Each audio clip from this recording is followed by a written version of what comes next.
Company provide ചെയ്യുന്നുണ്ട്. ഞാനിത് പറയാൻ കാരണം അല്ലേ, എനിക്ക് തോന്നുന്നു പല ആളുകളെ സംബന്ധിച്ച് ജീവിതത്തിൽ പെട്ടെന്നാണ് നമുക്ക് ബുദ്ധിമുട്ട് വരിക, പറയാൻ പറ്റില്ല എപ്പോഴും എന്താ സംഭവിക്കാന്നുള്ളത്.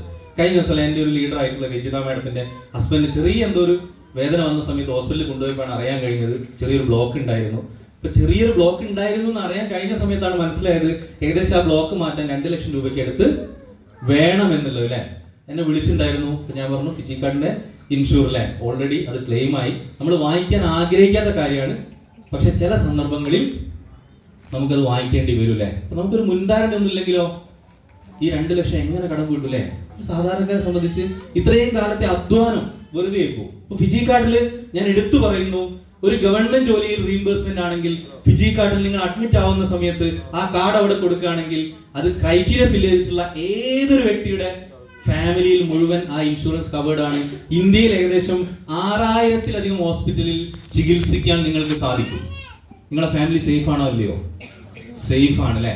നേരത്തെ പറഞ്ഞു അദ്ദേഹം, ഞാൻ പണിയെടുത്ത സമയത്തല്ലേ മുകളിൽ താഴെ വീണു, അത് അദ്ദേഹത്തിന്റെ കുറ്റാണോ? നാളെ നമുക്കും സംഭവിക്കാം അല്ലേ. ഒരു വണ്ടി എടുത്ത് പോകുന്ന സമയത്ത് വണ്ടി ഇടിക്കും, എന്ത് വേണേലും സംഭവിക്കും. മനുഷ്യന്മാരാണ്, ഒരു ഗ്യാരണ്ടിയും ഇല്ല. ഞാൻ ഇന്ന് ഇവിടെ നിന്ന് സംസാരിക്കുന്നു, നാളെ ഞാൻ ജീവിച്ചിരിക്കുന്ന എനിക്ക് 100% ഉറപ്പിച്ച് പറയാൻ പറ്റുമോ? No never. എന്നാലും പലരും ചിന്തിച്ചുകൊണ്ടിരിക്കുകയാണ് ഫിജി കാർഡിനെങ്ങാനും അല്ലേ ഒന്നും സംഭവിക്കില്ല. 160 കൊല്ലം